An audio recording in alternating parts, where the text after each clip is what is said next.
베드로는 지극히 평범한 사람입니다. 어부였습니다. 그러나 그가 위대한 스승 예수를 만남으로 그는 위대한 인류 역사를 바꾸어 놓은 스승으로, 멋진 사람으로 이름 그대로 반석 같은 인생을 살아갈 수가 있었습니다. 오늘은 스승의 주일입니다. 스승의 은혜를 기억하면서 감사하며 부끄러움이 없는 제자로 살아가기를 다짐하는 시간이 되었으면 참 좋겠습니다. 한 소년이 농부신 아버지를 따라서 농사를 지면서 나는 우리 아버지처럼 훌륭한 농부가 되어야 되겠다 결심을 했습니다. 그러나 어느 날 농기계가 고장이 났습니다. 그래서 아버지를 따라 마을에 고장난 모든 농기계를 고치는 여기 엔지니어를 봤습니다. 그런데 그렇게 고장나가지고 이 쓸모없는 이 농기계를 이분 손이 닿으니까는 멋진 농기계로 다시 태어났어요.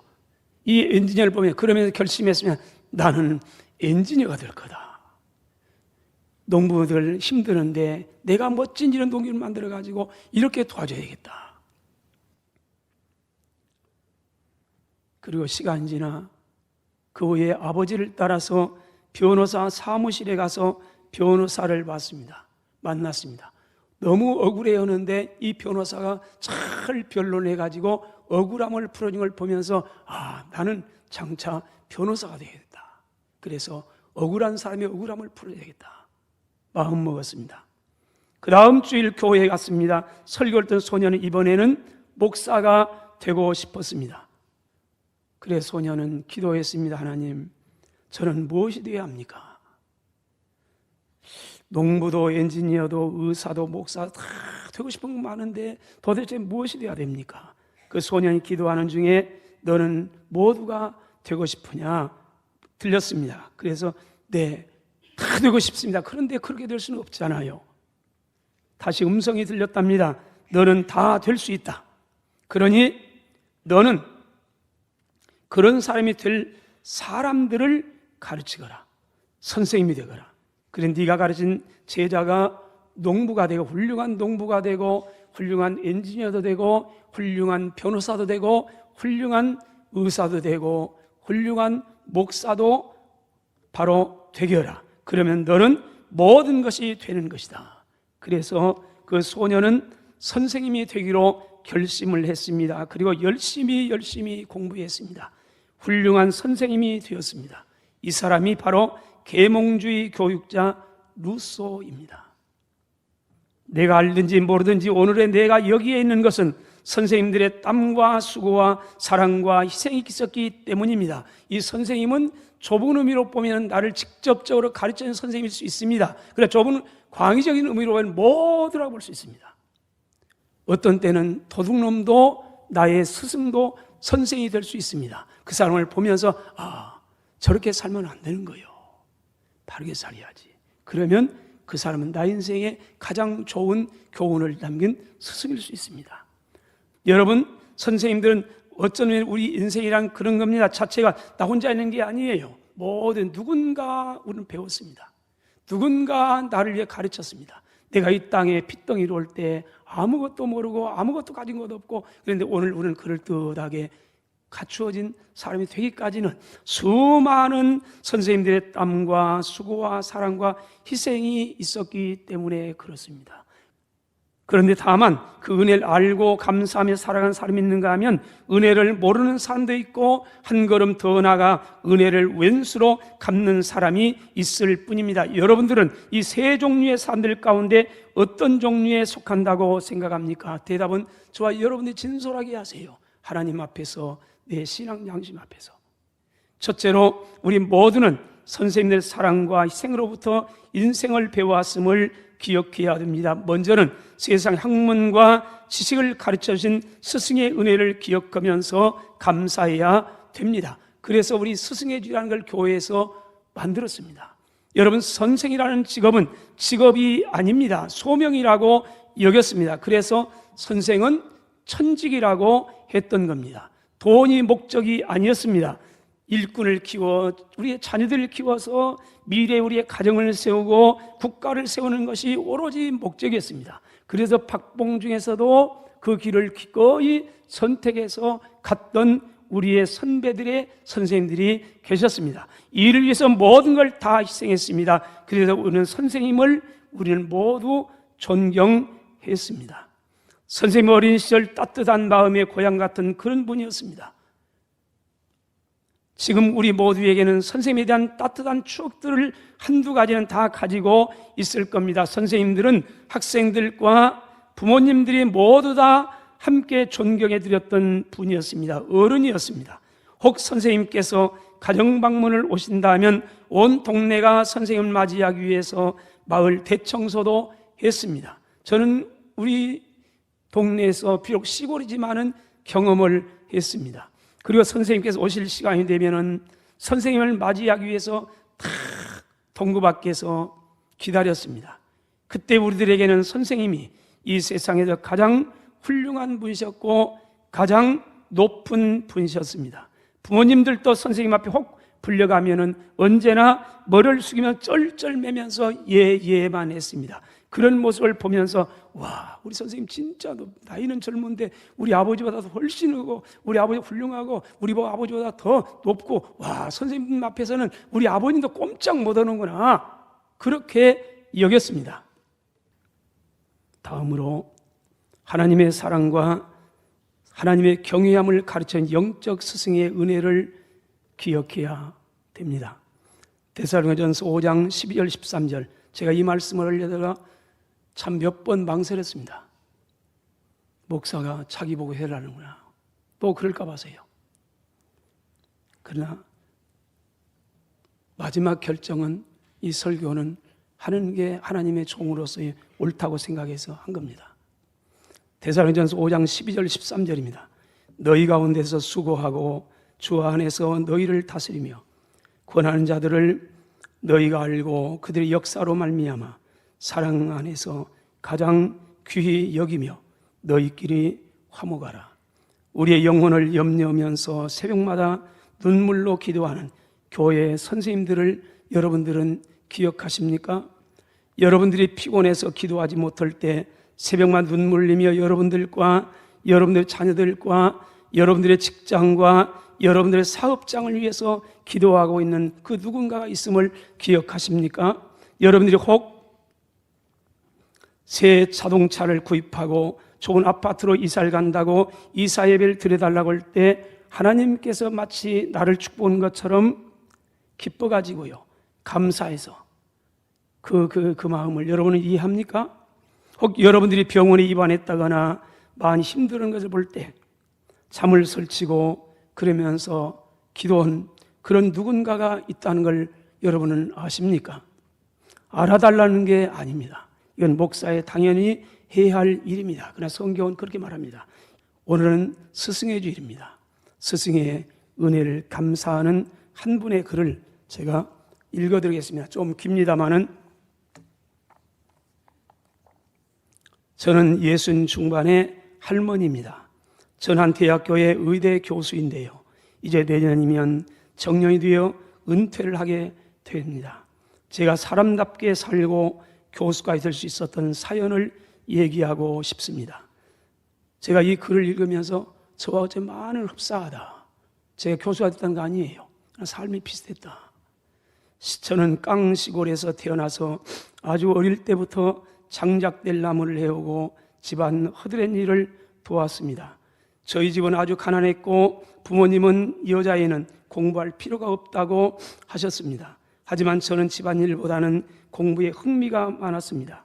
몰래 학교 창문으로 들여다보며 한글을 익히고 산수를 공부하다가 쫓겨나기도 하고 부모님 잡혀와서 혼쭐이 나기도 했습니다. 계집애 가 공부해서 뭐 할 거냐며 살림이나 잘 배우라고 했습니다. 그런 제 삶의 변화가 오기 시작한 건 젊은 여선생님이 오시고 부터였습니다. 시내에는 유일한 중학교에 부임하신 선생님은 제가 야트막한 산기슭을 해서 쑥을 뜯다 말고 누가 놓고 간 책을 읽는 걸 보시고 저희 공부를 가르치기 시작했습니다. 순정아, 지금 당장은 이게 너한테 쓸모없는 것 같아도 언젠가 분명히 도움이 될 날이 올 거야. 네가 노력하는 만큼 네 인생의 기회도 넓어질 거고, 그 선생님도 공부 못하게 하는 부모님의 눈을 피해 열심히 공부해서 대학을 나와 선생님이 됐다고 했습니다. 저는 그때부터 밤마다 몰래 20분 거리에 있는 선생님 댁에 가서 국어, 산수, 도덕, 사회, 자연 이런 것들을 열심히 배웠고 열심히 공부한 덕에 중학교 과정도 배울 수 있게 됐습니다. 그러다가 엄마한테 들키고 말았습니다. 선생님 댁에 가려고 막 집을 나설 때였습니다. 엄마는 아버지한테 말하지 말라고 싹싹 비는 저를 보며 한숨을 쉬시고는 들키지 않고 끝까지 할 자신 있으면 그렇게 하고, 자식이 좋아하는 것 부모도 못 시켜주는데 그걸 다 해주신다는데 어떻게 안 된다고 하겠냐, 기왕 할 거면 내 목까지 다 하라면 몰래 다닐 수 있게 도와주셨습니다. 몇 년간 공부가 계속되어 저는 검정고시에 합격했고 대학에 가고 싶다는 꿈을 꾸게 되었습니다. 물론 현실적으로는 어려움이 많아서 엄두가 나지 않았습니다. 공부할 시간도 많아야 하고 문제집도 살 돈도 많아야 하고, 막막하고 걱정을 하자 선생님은 엄마를 만났습니다. 순정이는 정말 똑똑합니다. 누구보다 이해력도 빠르고 머리도 좋고 굉장히 성실합니다. 이런 애가 공부를 안 하면 누가 공부하겠습니까? 부디 어머님께서 순정이가 대학에 갈 수 있도록 도와주세요. 엄마는 한동안 고민하셨습니다. 그리고 결국 밀어주기로 했습니다. 아빠 몰래 집안일하는 시간을 빼주셨고 문제집 살 돈도 주셨습니다. 돈이 충분치 않았기 때문에 저는 선생님의 도움을 많이 받아야 했습니다. 그 다음이요, 한 번은 선생님이 갖다 준 유명학원 모의고사 문제를 풀었는데 제가 거기서 딱 2문제만 틀렸습니다. 공부 잘하는 고3들도 어려운 시험이라고 선생님이 하셨습니다. 그리고 거봐, 너는 이렇게 할 수 있을 줄 알았어. 이게 공부에 재능이 있다는 뜻이야. 거기다 넌 아주 열심히 노력하는 힘까지 있잖아. 선생님, 제가 정말 서울에 있는 대학 갈 수 있을까요? 이 시험 성적을 보고도 모르겠느냐? 넌 지금 전국 우수 수준이라고 격려해 주셨습니다. 저는 그 말에 힘을 얻어 더 열심히 공부할 수 있었습니다. 그리고 선생님 말씀대로 서울에 있는 의과대학에 입학할 수 있었습니다. 저는 너무 기뻐서 엄마와 선생님 손잡고 펄쩍펄쩍 뛰었습니다. 엄마는 너무 좋아서 눈물을 훔쳤고 선생님 진심으로 축하해 주셨습니다. 하지만 문제는 아버지였습니다. 아버지는 어디 여자아이가 혼자 서울에 올라가냐며 펄펄 뛰셨습니다. 그리고 쓸데없는 데 시간 낭비했다며 제 책들을 다 버렸습니다. 저는 너무 속상한 나머지 아버지를 원망하며 가출을 결심했습니다. 오빠들은 아버지가 다 밀어주어도 못 간 대학 나는 갔는데 왜 나보고는 안 된다고 하냐고. 아버지가 밀어준 것도 아닌데. 그래서 몰래 짐을 싸서 새벽에 기차역으로 갔습니다. 그런데 어떻게 거기에 선생님이 알고 계셨는지 선생님이 나와 계신 겁니다. 순정아, 이렇게 가면 안 돼. 네가 잘못한 게 없는데 왜 집을 나가니? 나가더라도 떳떳하게 모두의 박수를 받으면서 떠나야지. 지금 네가 이렇게 무작정 서울에 가면 어디서 받아줄 것 같아? 지금 그러지 말고 돌아가자. 안 그러면 네가 지금까지 노력한 게 다 헛수가 되는 거야. 결국 선생님 집으로 돌아오게 되었습니다. 그리고 선생님은 어떻게 하신 건지 대학교 입학금과 등록금을 마련해 오셨습니다. 그리고 아버지께 말씀했습니다. 이건 제가 순정이한테 주는 대학 합격 선물입니다. 서울에서 1등만 한다고 하는 애들도 떨어지는 의대에 합격했잖아요. 이만한 선물은 받을 만하다고 생각합니다. 순정이가 서울에서 대학을 다닐 수 있게 허락해 주세요. 분명히 아버님께 효도하는 딸이 될 겁니다. 그 설득에 못 이겨 선생님께서 아버지는 결국 서울로 보내기로 했습니다. 저는 선생님께 이 은혜를 다 어떻게 갚아야 정말 감사합니다. 선생님, 펑펑 울었습니다. 선생님은 네가 열심히 하면 되는 거야. 그리고 훌륭한 의사가 돼서 가피한테 그를 격려해 주셨습니다. 그리고 대학에서 열심히, 정말 열심히 일했습니다. 공부했습니다. 1학년 때 다들 해본다는 미팅도 하지 않았고 다른 애들과 몰려다니며 놀지도 않고 공부하고 학생 과외만 열심히 했습니다. 그 1학기를 우수한 성적을 마치고 집으로 돌아왔습니다. 선생님이 드릴 선물을 사가지고 시내 중학교로 갔더니 선생님이 그만두셨다는 겁니다. 왜요? 결핵에 걸려서 수업 시간에 피를 토하셨고 그 이후로 학교를 그만두고 요양을 떠났다고 했습니다. 저는 자취방에 돌아와 책상 앞에 결심했습니다. 그래, 선생님을 다시 만날 때 정말 자랑스러운 제자가 될 수 있게 열심히 살 거다. 공부도 열심히 하고 돈도 열심히 벌자. 그게 선생님께 보답하는 길이다. 그리고 열심히 일했습니다. 공부했습니다. 엉덩이가 온통 짓무른 적도 있었고 밥을 굶은 적도 있었습니다. 어려운 의학 용어들은 다량한 연상법을 이용해 달달 외우고 또 외웠습니다. 화장실 거울 옆에도 외울 단어들을 잔뜩 써놓고 이를 닦으면서도 외우고 또 외웠습니다. 그래 열심히 한 덕에 저는 인턴 후 봤던 시험도 레지던트 4년 후 봤던 내과 전문의 시험도 모두 한 번에 합격하게 되었습니다. 시험에 합격할 때마다 선생님을 떠올리고 마음속으로 감사했습니다. 그리고 좋은 기회가 있어서 미국으로 연수도 다녀오고 또 저는 대학병원에서 계속 일하다가 순환기 내과 교수가 되었습니다. 그날은 정말 선생님이 많이 보고 싶었습니다. 그리고 보면 선생님은 늘 제 마음 한쪽에 계셨으면서 저는 선생님을 잊은 적이 없었고 선생님을 대한다고 생각하고 환자를 진료를 했습니다. 그 사이에 저는 결혼을 해서 딸 하나 두었습니다. 딸을 낳은 날에는 돌아가신 부모님 생각도 많이 났지만은 선생님이 만약 보셨다면 얼마나 기쁘셨을까 그런 생각을 했습니다. 선생님을 떠올리며 딸 이름을 선생님과 같은 선이라고 지었습니다. 선생님처럼 마음 넓고 예쁜 사람이 되길 바라서였지요. 그리고 어느새 그 딸이 다 커서 결혼할 나이가 되었습니다.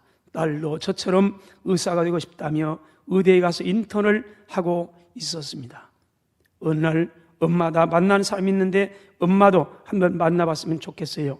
그래 결혼까지 생각하는 사람이냐 했더니 내가 지금까지 엄마한테 남친 소개한 적이 없잖아. 오빠는 진짜 내 애인 것 같아.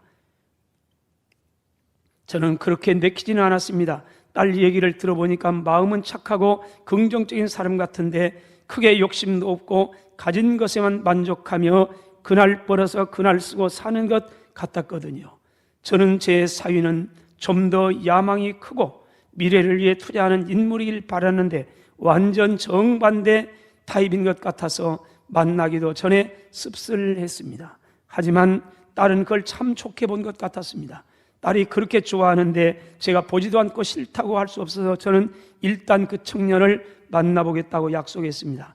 사위될 사람은 고등학교 교사였고 아주 선한 인상을 하고 있었습니다. 교사, 사위라니 부족함 없다 하시겠지만 전 욕심이 많았나 봅니다. 그래서 물었습니다.